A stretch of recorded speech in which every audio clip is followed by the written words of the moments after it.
Welcome back. I am pleased to connect again with Dr. Richard Allen Miller. I last spoke to him in June for the fourth conversation in a series. This is interview number 5, and today will be a bit different. At the core of the conversation with Dr. Miller will be his popular book called Power Tools, which came out at the end of last year.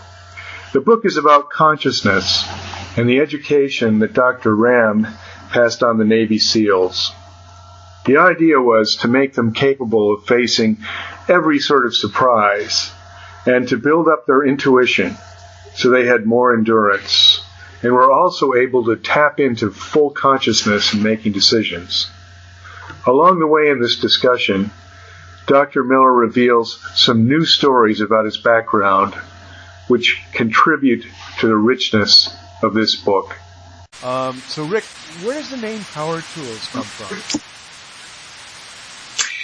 This is a conglomerate of the original 8 protocols that I developed to help turn Navy SEALs into Supermen. I was contracted by SEAL Corporation out of Amherst. My handler, Ted Kruger, became a very close friend.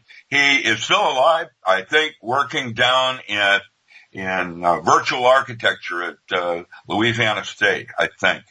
Now, but he was up at the time I met him in 69.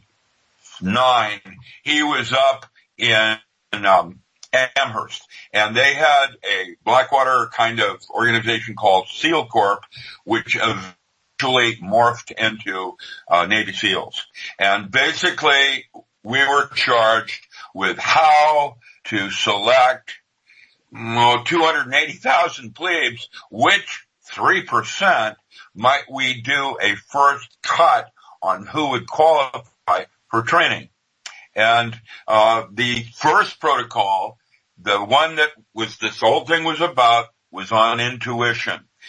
Navy SEALs were chosen, the early ones, the SEALs 1 through 3, that's the ones I participated in, were chosen for their intuition, their critical decision-making abilities. And we called that ESP.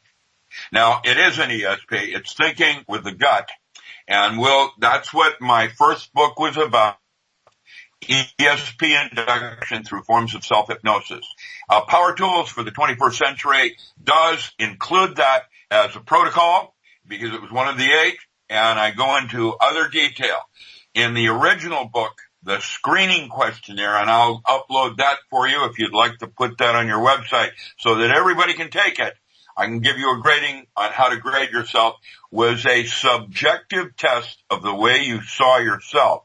And apparently, in our studies, with weighing coefficients and all the rest of it, we determined that how you see yourself is part of how to become a Superman. That's great, Rick. Yeah, I think the book is quite an achievement because, as usual, I mean, you've connected an incredible number of dots here. And for me, it was especially interesting because you may not know this. I think I might have told you that I'm a graduate of Harvard College, and my field of concentration there was psychology. So quite a lot of the people you mentioned in this book who helped to inspire it were people that I read when I was in university, and some of whom I even met. And one of the people who kind of has had a big impact on the structure of the book, at least, is a guy called Timothy Leary. Oh, yes. I thought it would be interesting to maybe start out. You told me a story once before about how you met Tim Leary, and I think it would be interesting for people who read the book and those who are listening now to hear about that. Well, the original story was that Harvard in early mid-60s, they were exploring lysergic acid, diethylmide, and they wanted to know what would happen if they had given that to someone that was gifted. And so they did a big search Jack Sarfati's name came up, several others, Jeffrey Mishlove, myself. We were young kids at the time, and somehow or another, in 1964, Timothy Leary came out to speak with my mother. I don't know how many other people they experimented with. I was one. And I don't know if I was the only one. I don't know how that all works, but what happened next was he talked to my mom, and then he went to Washington State University and talked to Professor Riggins, who was my mentor at Washington State. I was working for him as a lab assistant as a sophomore in college, and I was teaching a lab for the natural sciences. I actually had a TA and an RA back then, even in undergraduate school. They were helping me go through school when Leary approached Professor Riggins. And it was all great. I had never gotten drunk. I had never smoked pot, never did anything. And I was just a nerd, kid from high school. And Leary acted as my guide and took me up into Washington State, up near the north end, up near Tatoosh Island. There's a place up there called Hurricane Ridge, and that's where the event occurred for me. I'm looking down off Deception Pass, 2,000 feet into Puget Sound, and the water is peeling back colors and boiling. And Leary leaned over and said, "Wouldn't it be nice to jump?" That's dangerous. Well, what happened next was that my mind exploded with all these doors closing. Like, I didn't want to do this. I didn't want to go there. I didn't want to hear this. I didn't want to think that. And it was so outrageous.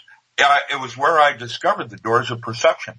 And yes. Since that moment, all of my work in physics was always around the nature of altered states of consciousness. And that's one of the reasons why I'm into magic, because magic is the art of changing consciousness at will.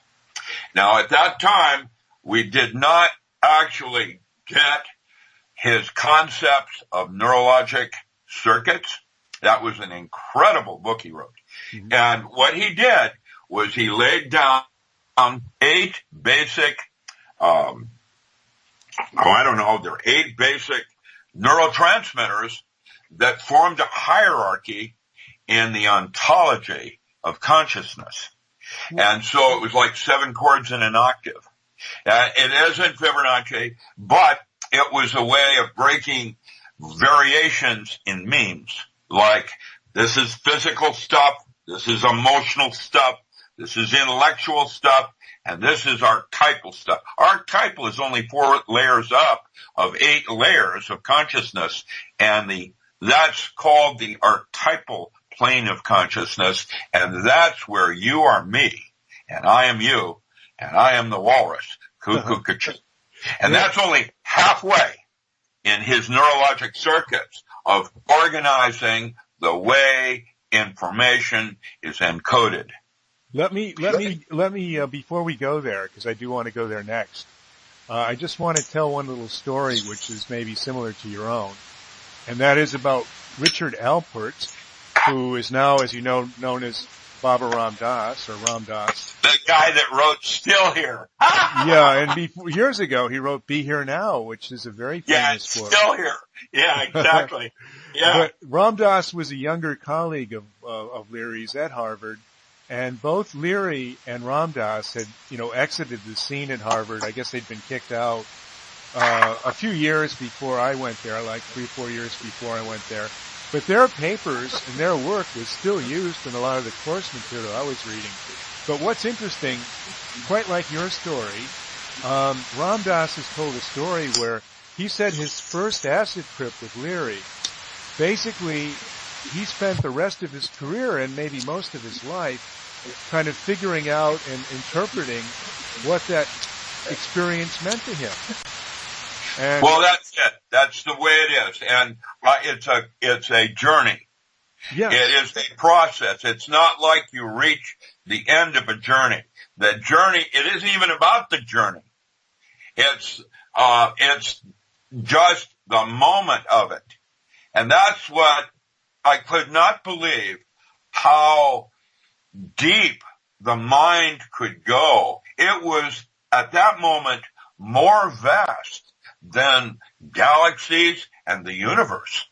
It was literally, that was the hit that I got, was that there was something way more important going on in the so-called big picture. Yeah. Today, I'm getting the idea that normal consciousness is where one goes to be sick spiritually.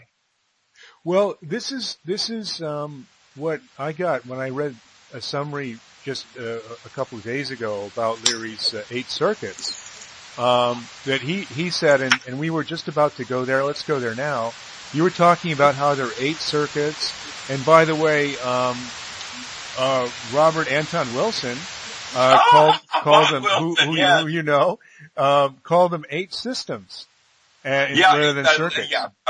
Wilson, it was his daughter Tana Wilson and I that did that writ of habeas corpus down in Vacaville that actually got Leary released. I will like to say one thing for the record. When I saw Leary come out of prison in Chicago, he was no longer the same person I had gotten to know. It was like a shell. He wasn't the same. Well, he's retained his humor, I think, right? He retained his humor right the way through. So what was missing when you saw him? I don't know. I didn't get your words. You're breaking up a little bit now. Our connection is starting to get funky up again. Just thought I'd mention that. I don't know what there was. He didn't seem to have the joy. Mm-hmm. He didn't have, that's an important word, joy. That place of excitement in the moment. That's the part that I didn't notice in him. His knowledge base was lacking. It wasn't that he had Alzheimer's or something. He just was not the same edge. Timothy Leary was not the same. I can't put my finger on the variation other than a sharpness in the intellect. And it's just, I don't know how to explain it. You can hear it in me. You feel that edge of it's me, and that was the thing that was missing. It was not chord, but he wasn't the same. And his message wasn't as the same. And so I visited him a couple of times. He came to Ashland, Oregon, and I got to see him again after he was out of prison. And, he was on lecture tour. And, he wasn't quite there. I met Richard Albert and Metzger years ago, but later. Leary was the one I met. I did meet, what's his name, Andrew Weil, and that's the toe that got him kicked out of Harvard, by the way. Just for the record, and everybody, for the record, it was Andrew Weil that got Leary and that whole program expelled from Harvard.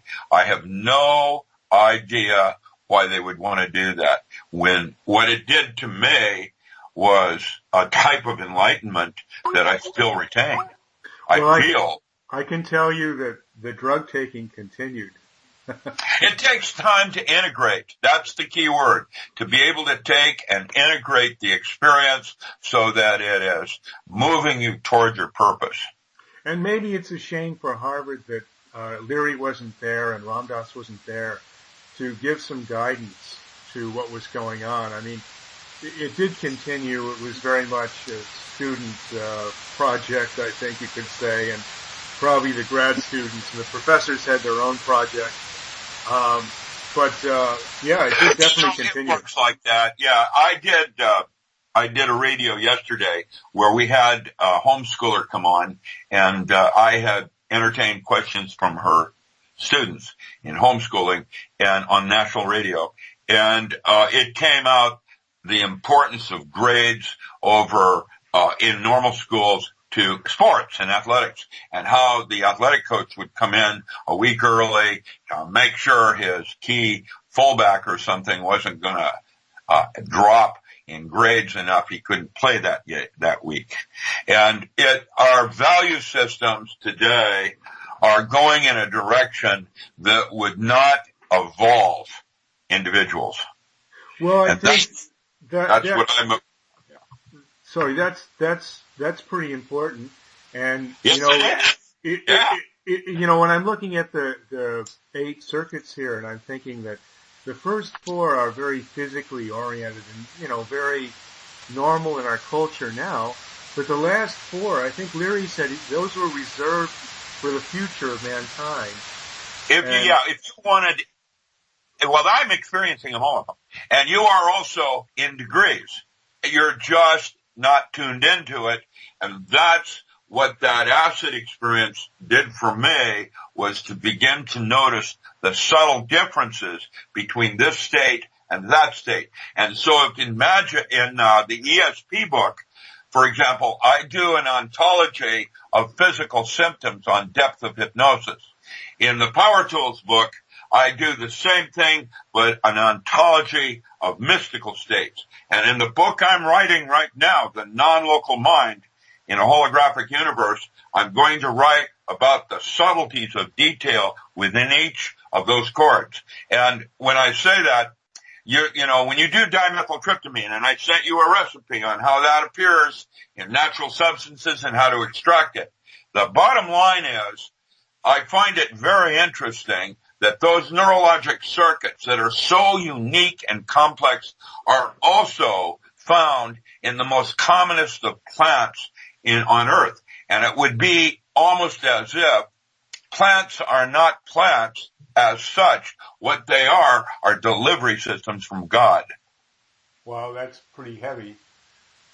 And it's a way of looking at the relationship we might have with our environment and why we would want to be this way over that way in terms of sustainability and relationship to the bigger scheme. I remember when Chief Sealth, also known as Chief Seattle, in 1857 said, quote, "How can man own the air he breathes? How can man own the land he lives on? We are only here for a brief moment. We are the caretakers of something more." And he said that in 1857. Now, it is a concept of relationship to self and the way you see yourself as in self-image. And part of my power tools was to understand the nature of belief systems and how they shaped our options for reality. And basically, one of the protocols I trained Navy SEALs was how to change a belief system like you would a pair of clothing. Yes. Now, there's no reason to get rid of things. I have a pair of bell-bottom pants I will never throw away. And yet I'll never fit in them again. But they, like a belief system, they represent a portion of my development as a pivot point of something that was very important to me. And that could be the Lord Jesus Christ. That could be anything. But if you were a staunch Christian and 2 aliens walked in the door, the big question in the movie, What the Bleep Is, would you be able to see them? You see, our beliefs shape the upper brain. The brain we normally associate with the mind is there to make everything we believe true. And so it filters. And it filters in a manner to feed back to you your belief system. This is the first step in how you understand how the movie works. In the physics of it, I'm going to have a whole chapter on the nature of structured water and the basics of intent and intentionality. The difference between the two is magic. And the magic, being the art of changing consciousness at will, is at any level of the hologram that you're experiencing your reality, has a reflection into the higher and lower levels. In other words, there will always be a physical analog to what is true spiritually. And that's one of the reasons I won't go to a fat doctor. I mean, what's wrong with that picture? If the doctor can't help himself, how is he going to help you? In fact, at some level, that doctor is a reflection of the negative part of where you're trying to go with yourself. And so you need to have that kind of dialogue going back and forth with yourself in terms of what's wrong with this picture as it relates to you and your current belief systems. Then, if you have to go into Sierra Leone, or Rwanda or some other weird place, to understand how that belief may not be appropriate for survival. Rick, just because you've now mentioned Africa, I want to pick up on something from the book that really surprised me. By the way, slow down. You're breaking up just a little bit. Yeah, I'd like to pick up something from the book. Can you hear me now? Yes, I can a little bit. Yes. Mm-hmm.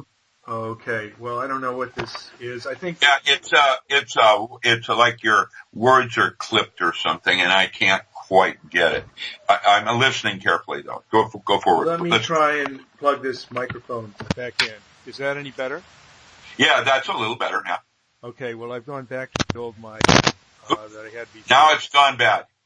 It's probably got a bad connection that doesn't work. I'll just twist it a bit. Is that any better? I can't hear you now. Hey, how about this? I can't hear you. Not hearing you. Okay, well, we're going to have to... Now I am. Now I'm hearing you. Now I'm hearing you. Talk some more and let me hear the quality. Okay, I wanted to talk about Africa for half a second. Okay, sure. Okay, so I'd like to give the readers, people who might read your book, a sense of what's in it, is quickly go through the first 4 chapters by just maybe having a quick story or a point that relates to each of the 4 chapters. And the one I want to start with is chapter 1, which is the survival level you talk about, and cordyceps.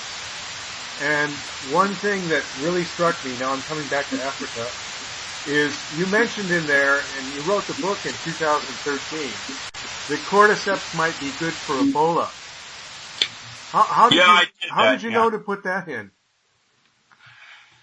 Because Ebola is a super scurvy, a kind of disease that has tracked man for centuries around the concept of nutrition.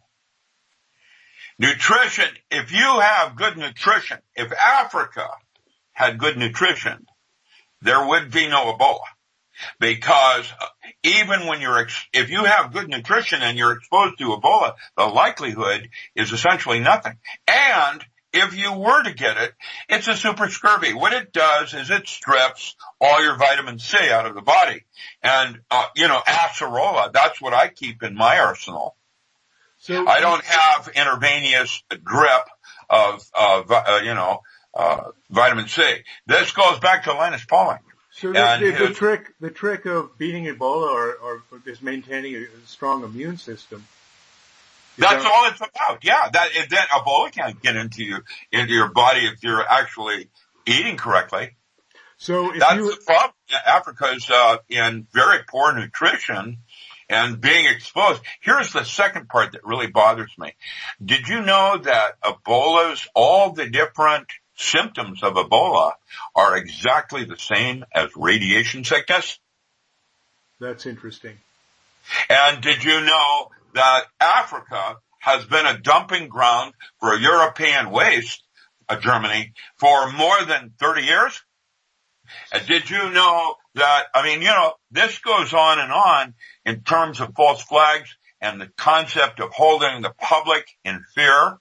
Mm-hmm. Fear is an important emotion, but it is also an enemy of man, according to Castaneda. And with that said, it's like a demon. Jealousy, rage, greed, anger, those were the deadly sins, the fallen angels. It is a concept of your relationship to yourself and what's important to you. And while your values and mine might be quite different, that's God's will. And if you were following your values and I was following mine, even though they might be in conflict, there in fact would be no conflict. And that is the whole concept of working outside space and time, where you're connected with something more through the gut. And so that's the physical plane analog of access, not your upper brain. So I've heard you talk about this before, where you say there's an upper brain and a lower brain. There's a bunch of brains. There's probably actually, in terms of Leary's neurologic circuit, there's probably a hierarchy of 8 of them. Okay, so the lowest level of the gut circuits, the survival level that you call in your book, which is also chapter 1, that basically relates to the brain gut. The brain that's in the gut. The gut has a bunch of neurotransmitters. Yeah. Some of them are Leary's neurotransmitters, and is the first switching point to determine whether it goes up to the upper brain or the heart or over there to the gizzard. You know, I'm telling you that the lower brain is your stomach, and it is a habitat. It is not you. It is a conglomerate of entities. And there is a relationship that you have with all of this. And with that is your ability to actually change your physical plane. I started with Navy SEALs with cordyceps, because what it did is it delivered oxygen to the body on a cellular level. That's a pretty good metaphor. You start creating ATP, adenosine triphosphate, and now what you have is cold fusion processes in the body. Now, if you look at that molecule, it is a quark gluon plasma. It's a vortex. It goes and causes a pinch.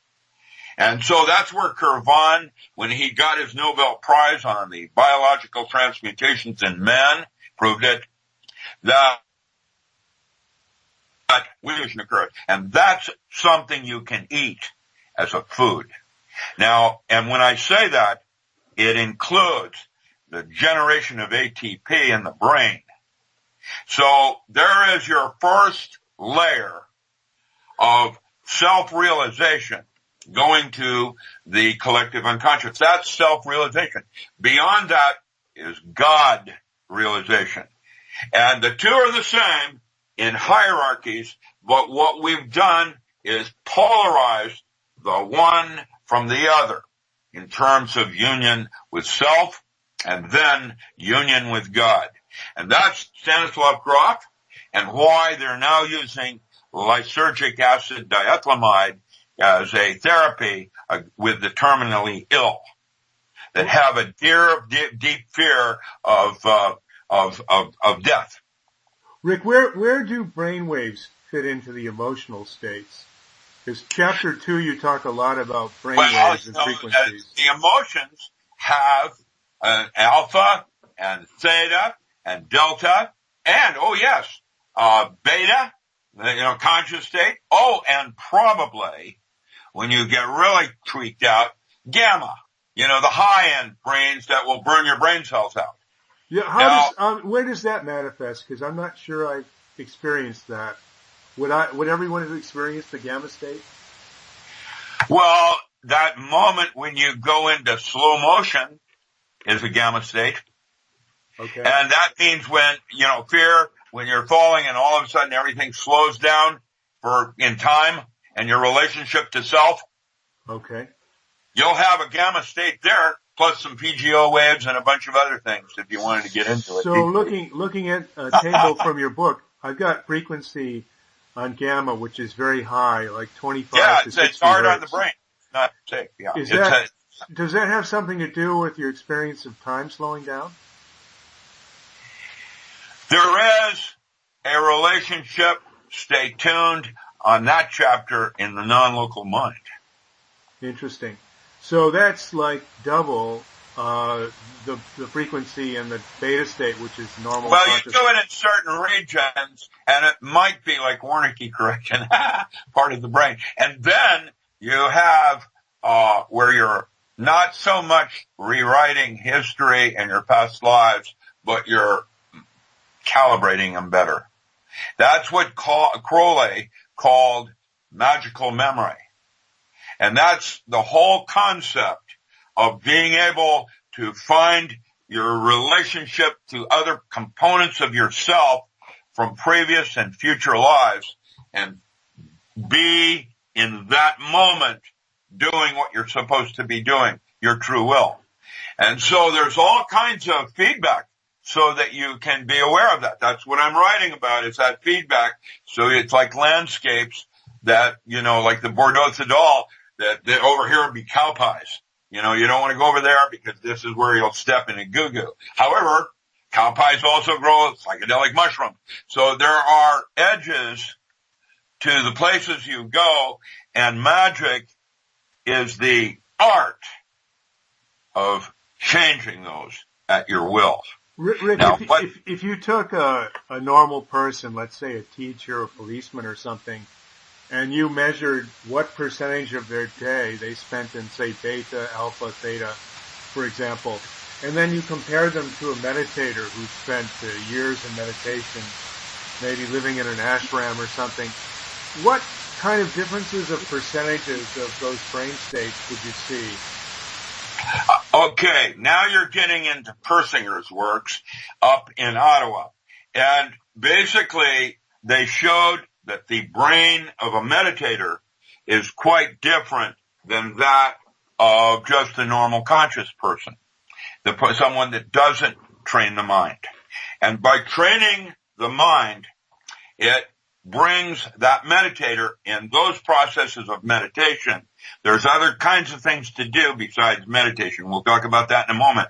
But meditation takes you to more bliss states. Bliss is a lower form of joy. Joy is when you're doing your true will. You are actually, that's what you should be doing, is your joy, not work. You should be doing your joy, not Would that be associated with alpha brainwave, the joy state? Meditative states going into alpha is some meditators. When I was practicing for Navy SEALs at the university, I have pictures of me in the lab.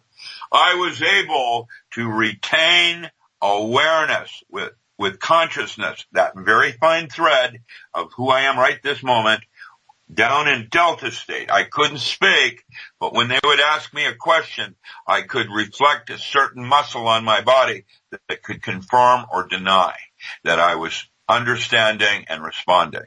If you hadn't had that kind of practice, what would have normally happened to someone in theta? Would they have been sort of unconscious?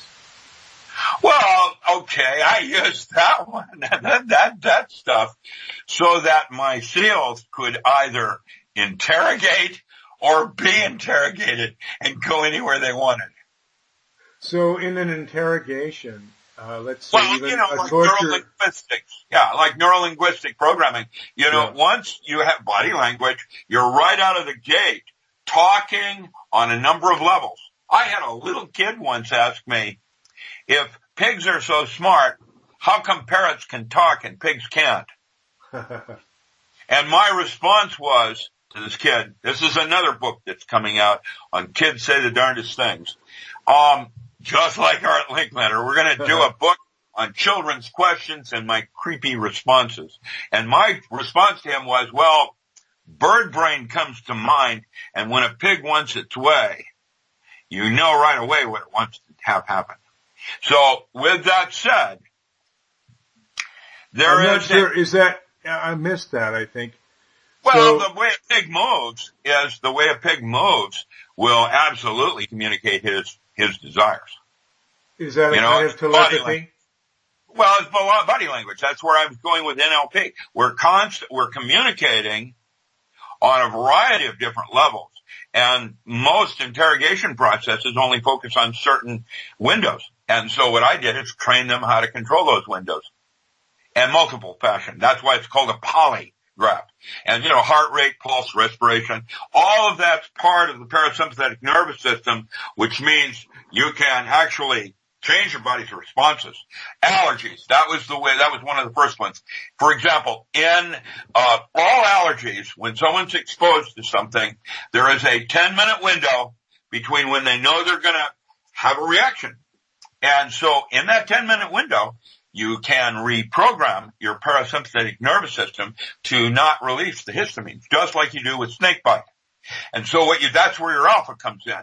You lay down, roll your head up into your eyes, and what that does is it slows down the histamine response, and that's what the body then sets as a trigger to learn how not to affect over-response. That's what it is, with your eyes starting to itch and you're sneezing and all of that. All of that's easily avoidable, and it only takes 1 or 2 times, and you're done with it. Histamines will simply mask the thing and actually usually increase the response coefficient. So the SEALs that you were training, one of the things that, I'm coming on to chapter 3 now, but one of the things you were training them to do is to have a lot of control over their breath as a way of controlling their emotion and their state of mind. And you talk about something which I didn't really know that much about, although I heard about it my whole life, which is chi. And that you related the mastery of the breath to actually 2 ends of the body, the palate, which is in the mouth, obviously, and the other end being the perineum. Yes. Which, I don't hear that word very much. Well, it's part of the brain. Back then we did, at the time I was doing this work for Navy, I set up Manager Foundation. We were studying people like Jack Schwartz that had a concept of consciousness where he could put a big needle through his arm, pull it out, and stop the bleeding at will. And if you don't think the military want to know how that works. How does it work? It's that level of your mind being able to control the physical body. So and if you can control the physical body, you can control the physical universe, because the physical body is a response to the physical universe. Were you able to train any SEALs to do that? I didn't. You're starting to fade out again. Were you able to train any SEALs to do that trick? Of Yeah. sticking, yeah. They could put no. needle? We didn't do it. No. I didn't. No. That was not one of the things we did, Jack. But we did other things, like Keith Milton Reinhardt at the Aquarian Foundation. Now that was a real deal. Helmut Schmidt from Boeing made up a random generator for us, and we went in to test Reinhardt. And I have a personal anecdote. I had him in my class. I was teaching metaphysics at the UW, University of Washington, and Jack came in, and there were 102 students. It was a big class. And he asked everybody, he did a billet reading. Now, what is a billet reading? A billet reading is where you write a question on a piece of paper and you put it in your pocket, and he somehow knows your question, and then his response is a personal, okay. He hit 100 people out of 102. He just blew them away. Mine. I got blown away. Okay, here's my question. My question to Keith Milton Reinhardt is, prove to me you're not reading my mind. And I put it into my pocket. And he said to me, at the end of my mother's bed is a hope chest. And at the bottom of that hope chest is a letter that was written before my birth to your father. And I went there, and there it was. Now, how did he do that? So he basically observed had something access to some part that of you the didn't universe. have in your own mind that somehow maybe your mother or father knew. So I don't know, did he create the letter? Wow. There's a lot of possibilities. You just made one assumption. That's called counterintelligence, or lying by omission, where you have the truth but you don't have the whole truth. That's why I would say that man does not have free will. So we have true will. I want you to explain that. Can we put that off? Because that's a pretty important part. That you come to at the end of one of the chapters. Okay. Yeah, you've got your. Okay, sure. If we move on now, because I'm just trying to loosely follow the book here. If we move on to chapter 4, and I think it's relevant. In chapter 4, you talk about James Hillman and the concept of callings, and that this is really, you've been talking a little bit about beliefs already, but that Hillman, who's somebody I didn't know very well. I think he basically came along, after I left the psych department at Harvard. But Hillman was the one who talked about you really can't see something unless you have a calling for it. Is that right? That's in his book, The Soul's Code, In Search of Character and Calling. Hillman's written a bunch of books. In fact, he's written a whole bunch of books. His book previous was called 100 Years of Psychotherapy and Things Are Getting Worse. So his book, The Soul's Code, In Search of Character and Calling. Calling, in his definition, is purpose. Why are you here? Your calling. Your purpose for being here at this moment. So what you do in the book is you talk about the fact that there are exercises you can do to find what your core values are. Yes. Yes. There are roadmaps. Yes. And there's a highway. Yes. And what you're doing at that one level of awareness is happening in higher frequencies as well in other planes. It is a metaphor that if it's on, like, the physical plane is the emotional and spiritual plane. Well, I was surprised in the chapter that you didn't go into Maslow right here. Is there Maslow, some reason? Yeah. Is there, Maslow. Yeah. Go ahead. Yeah. I was going to say, is there some reason you didn't do that? Because he talks about a hierarchy of needs, and here you're talking about a hierarchy of priority of values. Is that almost the same thing? Yes. That they're just octaves of, like, the emotional plane, which is why we place our importance on EQ. It is more detail of the physical plane and is the relationship of your feelings from the one to the other. That's why your higher self, the other 9/10 of your cerebral cortex, if you will, talks to you through emotions, not things. It's not about Dumbo flying. It's about the feeling of flying. And that's where the quality of the dialogue occurs with dreams and mythology. And what you're trying to do is form a relationship of one to the other as a metaphor to go up the scale of awarenesses and consciousness. Well, I mean, what Maslow talks about is the idea that you can't really reach the higher state of self-actualization until you have your lower level needs met. Because, if you're hungry or the way I would say that the same way is the one is the other.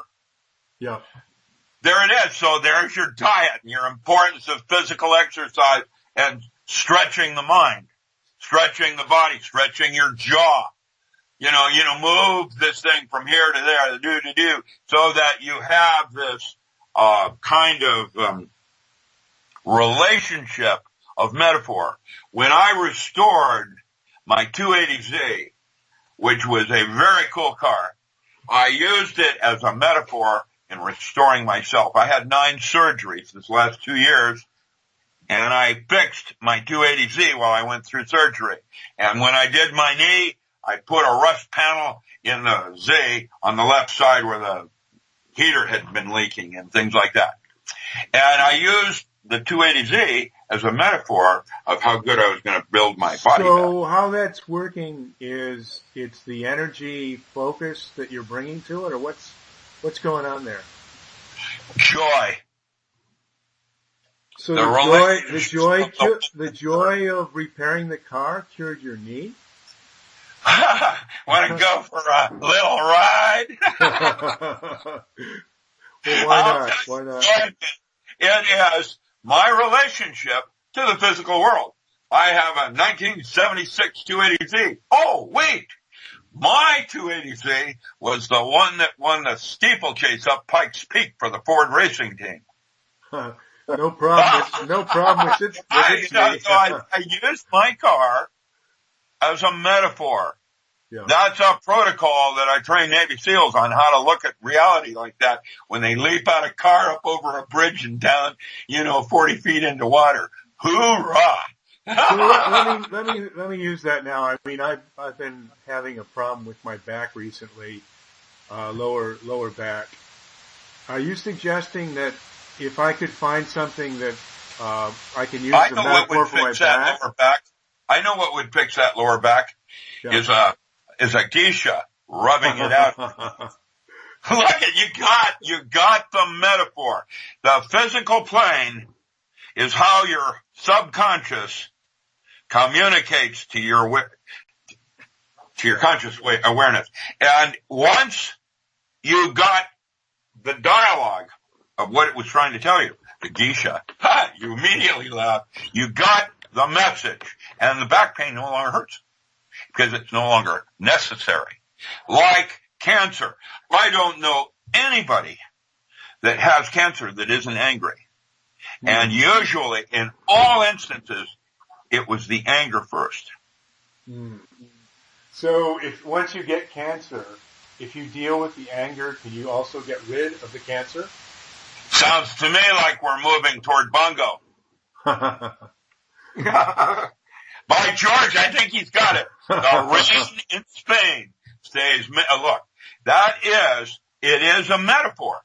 And that's what Hillman talked about, is this dialogue between your higher self, or what Crowley called your holy guardian angel, the HGA, the higher part of self that is informing dialogue. And that angel is only halfway to God.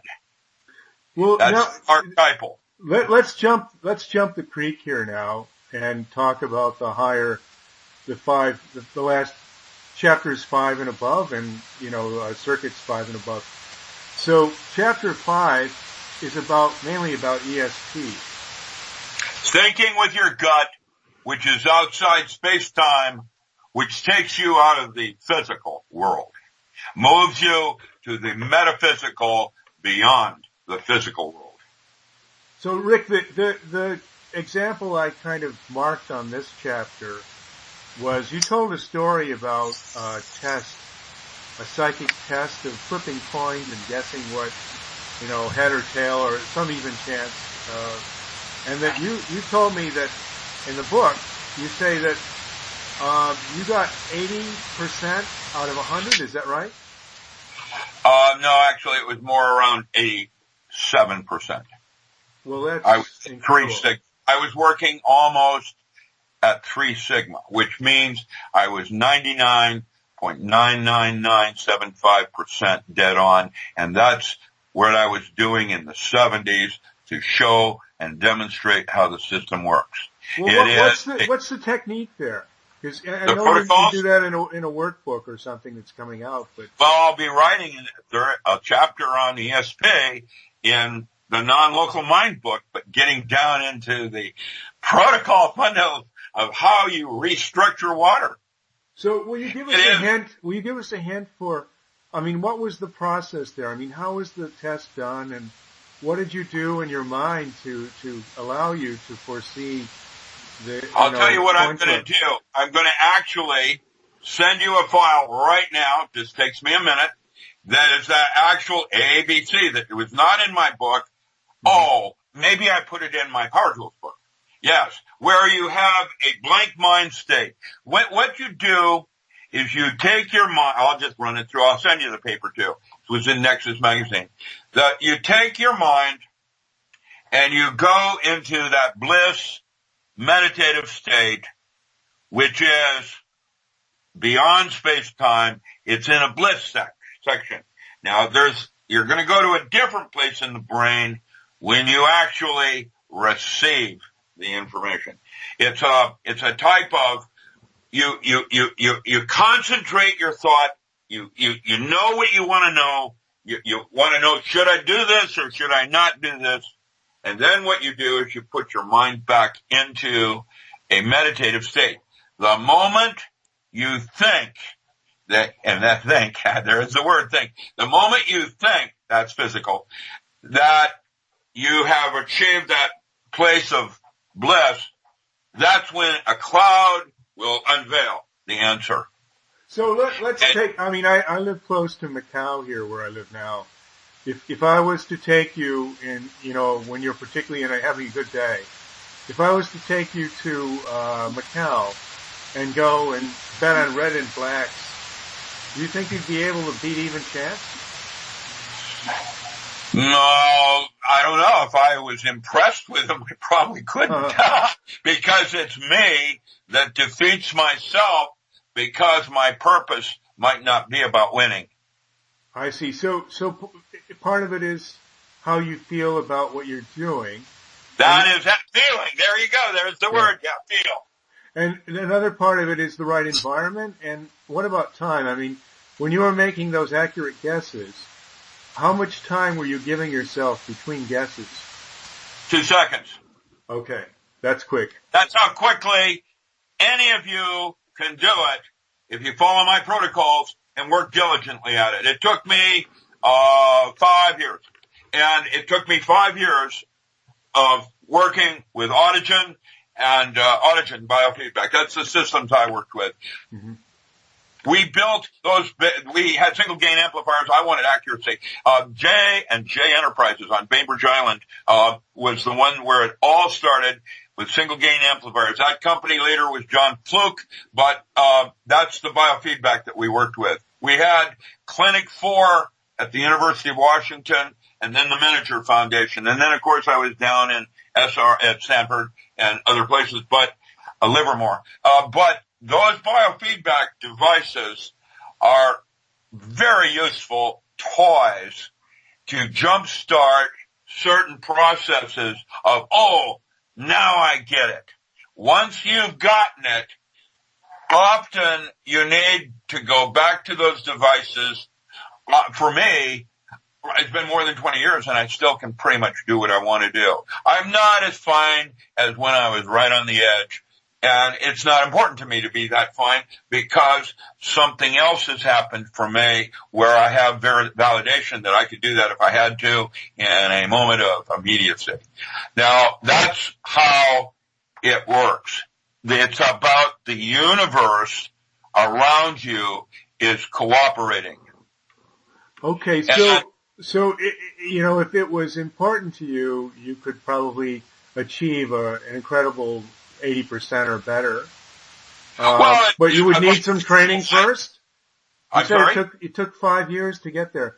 Would you need 5 years again? To a place where I could find my movement in normal space to be in harmony. Now, Crowley does also talk about liberas and, someone that would thwart your will, that kind of thing. That's the whole part. It's, how do I put this? It's like there will be people that are doing exactly opposite of what you're doing. The enemy or whatever. They're not your enemy. Basically, that part of the war is within yourself. And what you have to do is not battle with it. Accept it as a relationship. And so not about so much loving your neighbor or loving your enemy. But there is a Machiavellian form of respect and the fact that his values have led him to have these beliefs. Now, if it's an agenda, then it is no longer true will. It is someone trying to change your will. And that is not allowed in the rules of engagement in the real world. Another thing that's not allowed, I think, is the difference between natural law and civil law and the relationship of oneself, of sovereignty.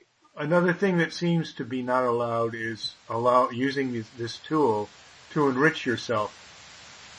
The tools are toys. I'm a physicist, so I had to work with physical toys because my assumption was that if I could do it on the physical level, it would have a relationship to other levels, and with that would be doors that would open to me. And guess what? They have. And it's not wonderful yet. It is amazing. Wow, look at this and the possibilities. Now, it is a way of being. It isn't necessarily the way. Again, we're all, me too, are in fourth grade. There's a lot going on. And so if you want to know about aliens, I would say, how could they not be? Because they're in your imagination. Right out of the gate, you have just automatically allowed that as part of your reality. Mm-hmm. And so if you've done that, then the next thing you have to do is be logic. That's the upper brain again that gets you a lot of trouble. The upper brain would then say, well, there's obviously good, bad, and ugly. And that's what your upper brain would say. And so then you say, okay, that means there must be rules of engagement. And so what my door that opened to me was to spot the alien that was inside me trying to distract me from my purpose. And that is so-called fourth genome blood type, rhesus negative. Where did it come from? The war for Earth right now is happening on a number of planes. And some military get it, some don't. Rick, this fits in, I think, with Chapter 6, what you're saying right now. In Chapter 6, you talk about archetypes. Is there an archetype for the alien? Well, as a metaphor, I would say there was this reticulum. It was like a blue carrot, and it's small, maybe less than 4 feet high. And it was studying man because it could not comprehend how man could exist as a life form when the difference between and psychotic could be measured in micrograms. Now, micrograms, 10 to the minus 6. Now, there's nanometer, 10 to the minus 9, and these are octaves of resolution in how we understand how the physical world works. And because we're making those breakthroughs in nanotechnology, genome expression, and what is that third one? Information transfer. Those 3 categories are exploding so quickly right now that man needs to catch up with himself. And it is a type of responsibility, not a right, that you need to take personal responsibility for your own evolution. And you got to start with toys because that gives you a jump start, like a brain driver. Will restructure your brain within a couple of weeks, and then it starts working more functionally. You can imagine what Steve Gaskins must have thought when he wrote Spiritual Midwifery. The idea of the way we're brought into this physical world is kind of like a punishment or some weird thing. It's an experiment that is trauma-oriented. The first neurotransmitter, engram, is noradrenaline serotonin, your fight-flight syndrome. They whack you, and then they go fingerprint you. Imagine that, up against the wall. You know, the way you're being treated in comparison to the way a puppy is birthed in a litter and the whelping is totally different in terms of why that animal is closer to spirit than you and me. And this concept of getting access to those other aspects of self are part of this journey. Rick, what about innovation? Because when you talk about archetypes in this book and another book on alchemy, those archetype pictures, images you have in there look to me to be very old, and yet we have a lot of innovation. And I have to wonder if we can innovate or come up with new Urban archetypes. myths. Now you're talking about urban myths. We'll have a tarot card for Bigfoot and another one for Chupacabra. And you gotta include Skinwalker Ranch for archetypal. Listen, what's happening now with alien abductions and targeted individuals and the rest of these schisms that are cropping out everywhere is a type of consciousness awareness awakening that is indiscriminate in various portions of self. And one of the levels of self, remember, is that at some level, Michael, you and I are the same person. And basically what we're doing is having dialogue back and forth with myself.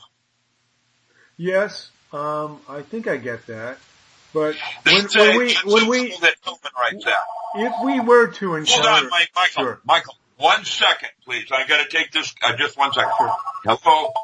Thank you for starting so early today. Oh, no. Actually, Michael, I had been up an hour and a half. I get up at 5. I normally go swim at the Y, and then I'm good at 6, and that's when I had coffee. Well, look, if we can go back to that point, which for me was a very interesting point, which is, we are now maybe on the verge of making contact, or at least acknowledging we have contact with ETs. And or another part of self, or who knows what that all is yet. Yes. Yeah.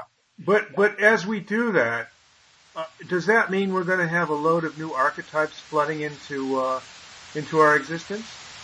I don't know. I know that I chose Greek pantheon at the time because it was the most human aspects that were accessible in my daily life, as opposed to Egyptian, which were more animalistic.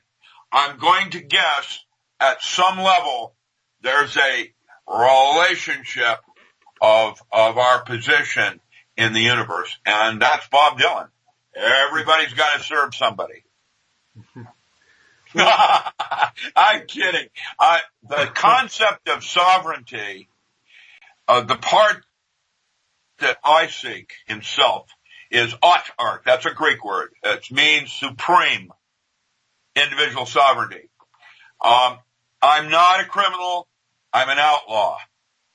Mm-hmm. I'm not,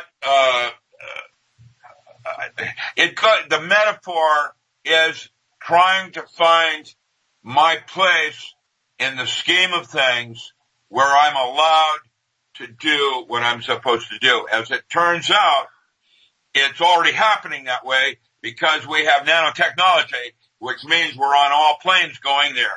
It's the realization of net or new that gets us to the next stage of relationship of things. And that my book was a set of protocols that I developed to take an individual that I had selected as intuitive, like thinking, right, made critical decision-making abilities, like paranormal, better than others. That's where we started, and we built up from there using toys. And these are the toys that we use, like brain drivers, to reset the brain from the way it was traumatized at birth. We're pretty barbaric in a lot of areas, including war and the relationship of disagreement. And my ex-wife and I have this wonderful relationship of agreeing to disagree and still respecting That's a good her thing. values. Yeah, we need to rediscover that in our present environment in the world today. But I want to use that as a segue into chapter 7, which is about resonance. And a lot of people in the New Age talk about how we can't see aliens or higher dimensional beings because they're on a different frequency. And in your chapter on resonance, you talk a lot about frequencies as a way of entraining the consciousness by, for example, using binaural beats and rhythmic drum beats, flickering lights, and so forth. Are we stuck in our everyday world because of the frequencies that we resonate with?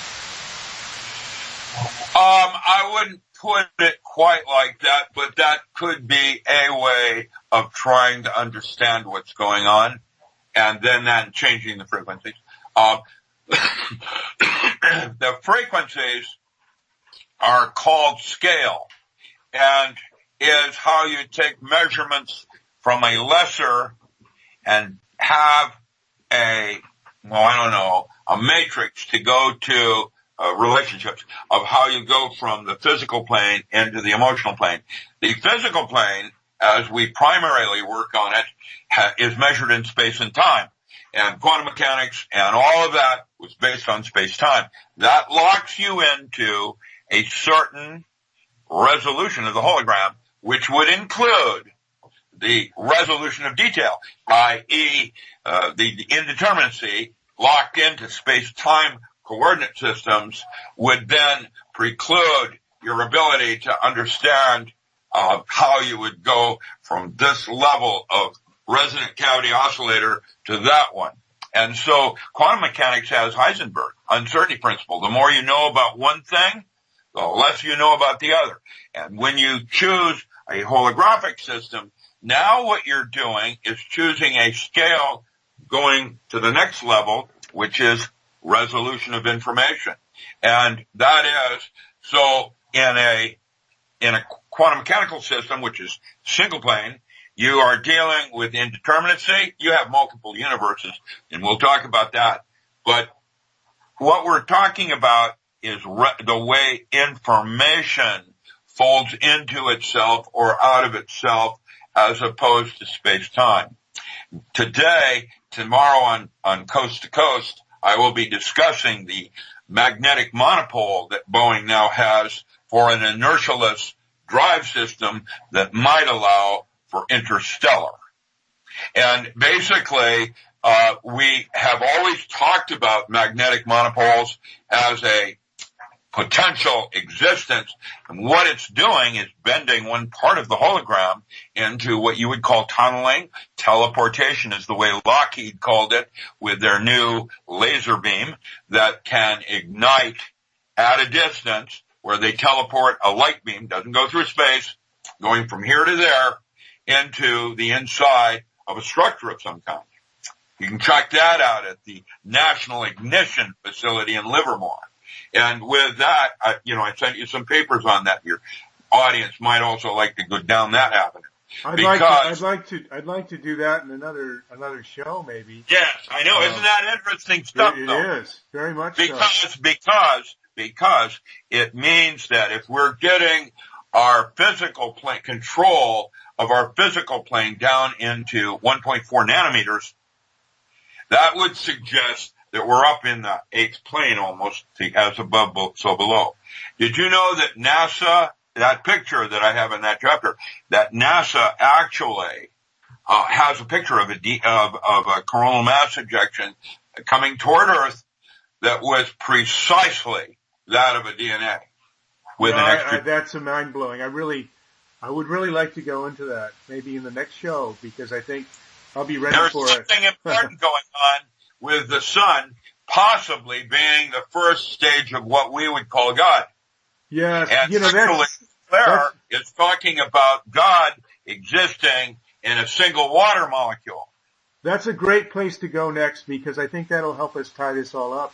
Because in your chapter 8, you've got this equation I've never seen before, and it relates to Schumann resonances.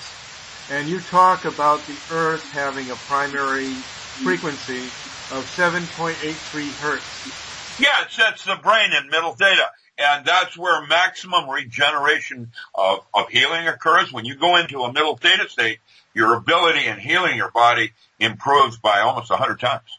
So would a change in the sun change the Schumann resonance of the Earth, and that would in turn change the human body? No.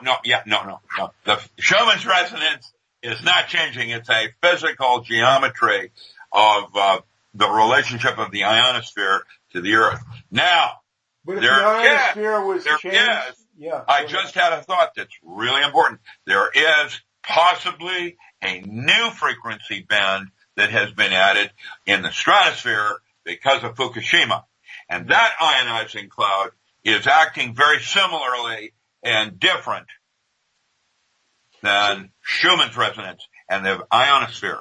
And as I'm suggesting, we have just added some components on the frequency of man, if you wish to choose to look at it from a metaphorical point of view. Yeah, so let me try and just throw this at you because it kind of ties everything together in a way. The guy who's angry and gets cancer, he's disturbing his natural resonance and tie with the human resonances in the earth. Is that why he gets cancer? Probably because he's not able to go into a healing state. And it's internal landscape. Is the glass half full or is it half empty? And, look, it's the same glass. And one, you've just been given something, and the other, you have just lost something. Mm-hmm. It is subtle in the way you choose one thing over another. And that is where you could say we've been invaded by aliens or something attempting to distract us in values and what's important. Money, for example, isn't even real. It's a theatrical prop. What's real is your labor and what you do at the end of the day, not what you almost did. This is called, and it's a new chapter in my non-local mind book, it's called the Stanford Argument. And you can tell me which chapter it should go in number-wise based on lyrics and circuits, because there's going to be a metaphor, and that's my codex that I use in the way I organize my writing. Basically, the Stanford Argument goes and discussing the difference between intent and intentionality. Intent is what actually happened. Mm-hmm. That's your true will. What actually happened at the end of the day. And intentionality is kind of like Maxwell Smart when he said to Agent 99, missed it by that much. That's the distraction element. So, Rick, at the end of the book now, you talk about true will. And, you distinguish that from free will.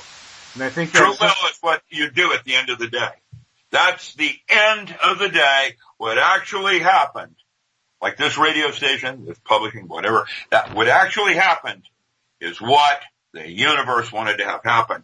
And what you hoped to but didn't quite, is intentionality, the distraction. And what your job now to do, now that I've given you that key, is to look at the difference between the one to the other and what's that telling you. Well, Rick, as a final comment here, because I think we probably reached the time frame that we wanted for this, I'd just like to read the last 3 or 4 sentences of your book and ask you to comment on it. Okay, so I'm going to read my notes here, and this is me quoting you. You say, "Let us be true believers, living lives of true morality.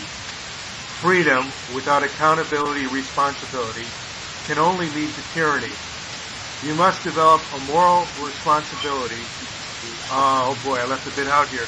You must develop a moral responsibility for this personal evolution because men are built, not made. You want to comment on that? Well, yeah, the second part of that is, the most important part, is in the movie, or the series NCIS, when they asked Ducky Mallard what was the difference between a moral man and an ethical man. And Mallard responded, I love Delia Kyriakin, by the way, he's a very cool actor. He said, man from U.N.C.L.E., he said, an ethical man knows not to cheat on his wife. A moral man won't. And that's the difference between morals and ethics. Yes.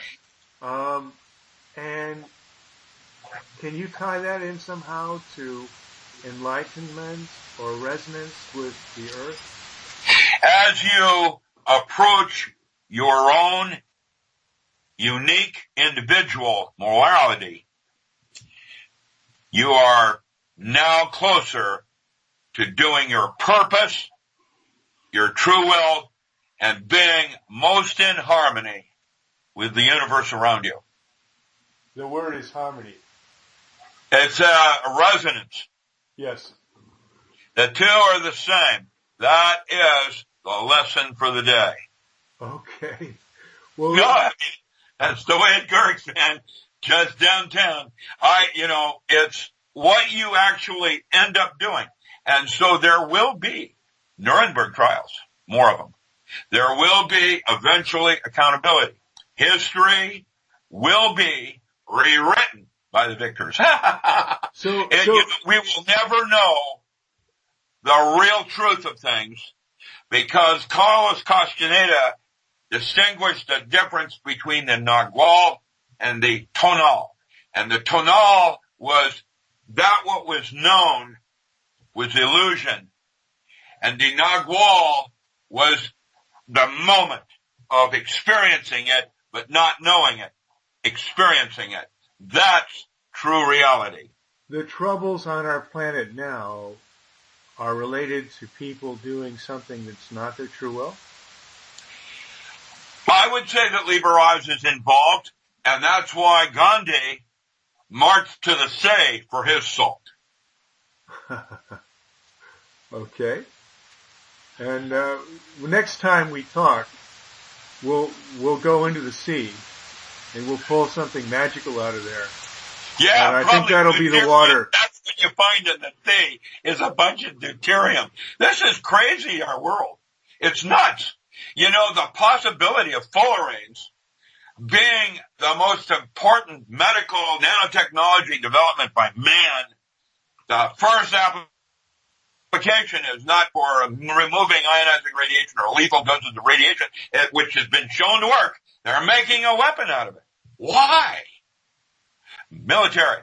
It is agendas. And really, you'll find, I'm military, all of us, it isn't military. It's individuals, and my guess is they're aliens. Well, it's scary to me I'm because kidding. we say, why did you climb that mountain? Because it was there. Why did you weaponize that fullerene? Because we could. Well, that's, you put a carbon fiber in an aircraft and you can make it disappear, and there are no forensics. You have no idea. You'll never find it. Not at least with our current technologies. That's scary. Well, I think this is something people are going to be able, and I think this won't be on the web before, what is it, tomorrow you're doing Coast to Coast? Yeah, tomorrow night late, yeah. So I recommend... I'll be talking about new weapons, yeah. When people hear this podcast, which will probably be a few days from now, they should also go and listen to Coast to Coast and see what similarities they can spot. But I want to finish this by just recommending to people to go and look at the summary, and I'll give the link, the summary of the book. There's a lot of things in there we didn't talk about today, but there are a lot of things we talked about today that relate to what was in the book but weren't in the book. So I think it'll be a nice opportunity for people to really get your work and do some amazing dot connecting. Michael, I just had a thought. George Norrie just sent me a free opportunity to send videos that he will post for free on Coast to Coast to accompany interviews. And I'll send you that link today, and you're most welcome to, send these videos into him for upload. Well, thank you very much for that. I'll be delighted to do that. I don't know if that'll help us, but feel free. I'm a starving artist. I would like to become a struggling artist with minor debts. It is not possible. Yeah, it's not possible to be a successful writer. It doesn't work that way with businesses like Amazon and the rest of it. The artist has no chance in the universe of making an income. However, what I did discover is if I became 3 writers, writing in 3 different areas of depth, polymath, that's what they called us, Leonardo da Vinci, that kind of guy, that place, now I have the possibilities. So Christmas presents, buy my books, give them to other people. That's my only source of income. And Amazon is a bunch of criminals. what they're doing. I actually ordered my books from their site, got my books, but not from me, and they were brand new, and yet one of them that was sold to me had my signature from a year earlier. That means they sold me a used book as new from them. Rick, how did Amazon they get? Prime. So how do they get hold of Power Tools? The handler at Amazon that called me said, the handler at Amazon said, quote, "Oh, well, we must have bought that book used, and it was accidentally put in your order." Oh my God, terrible. That's what the handler said to me as a small publisher. Now, normally when I did John Wells, I sold maybe 3,000 books off Amazon, and it was wonderful. And Amazon was actually even better than PayPal and all of that. And what happened next was, then I did Jimmy Church, and instead of selling 4,000 books, I sold one book. That's unbelievable. Something's very Well, why? And Amazon's taking the orders. Yeah. So what you want to do is be sure to suggest that, U.S. Postal Service, mail by check, or PayPal. PayPal was attacked. So was my website, Oak. They were attacked viciously. Yesterday. Someone trying to take me out financially. Yesterday, I had over 44 attempts to break into my website. Probably web bots, probably not me directly, but there were 44 attempts because I now have a fly on the wall watching everything that happens on my website. And let me tell you, 44 attempts just yesterday. Rick, okay, so somebody's heard this interview. They want to buy your book, Power Tools, and let's say, what would you bundle that with if you wanted to make a nice Christmas gift? There's a workbook. What other books? If it's going overseas, it turns out landing 4 books is the same price as sending one. Okay. Sending one book is extremely expensive for landing, almost the same price as the book itself. So what 4 books do you recommend if somebody's interested in this book? Out of the country, like Asia or Europe. Yeah. Usually people will order 4 books, or more, and that's when the actual postal changes significantly for export. Even into Canada, it's kind of expensive now. The U.S. Postal Service is probably the only thing the U.S. government ever did right. And now they're trying to hamstring it and make it to such an extent that they're going to have a call for privatization. They're stressing the customers by not hiring and having long lines. I experience it here locally as a political move, close the post office. And I remind everybody that the Pony Express was only lasting for about 9 months, was the first internet. And that your networking concepts, FedEx, US, UPS, DHL, those things they're literally twice the money to do the same ship than U.S. Postal Service. And so they're trying to close the Postal Service down. And actually, the Postal Service is or was profitable. And what they're doing is trying to hamstring it in Congress so that it'll fail. Rick, it's a shame. I need you just to say clearly, exactly the URL, internet address, is oak-publishing.com or? Yes, it's, I'm richardallenmiller.com. You can order the books from that site. Yes. You can order the books from oak-publishing.com. The two are interconnected as one on my primary website, richardallenmiller.com.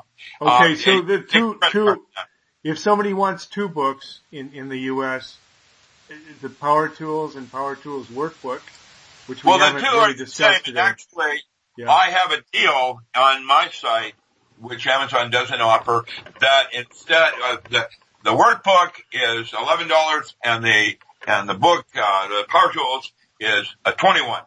And so it's $33, but if you buy the 2 of them, I sell them at $30. If you buy 10 books, I often will offer a 10% discount as a reseller or a gifter. I don't want donations. What I want is to sell books. And if I sell books, everything's good to go.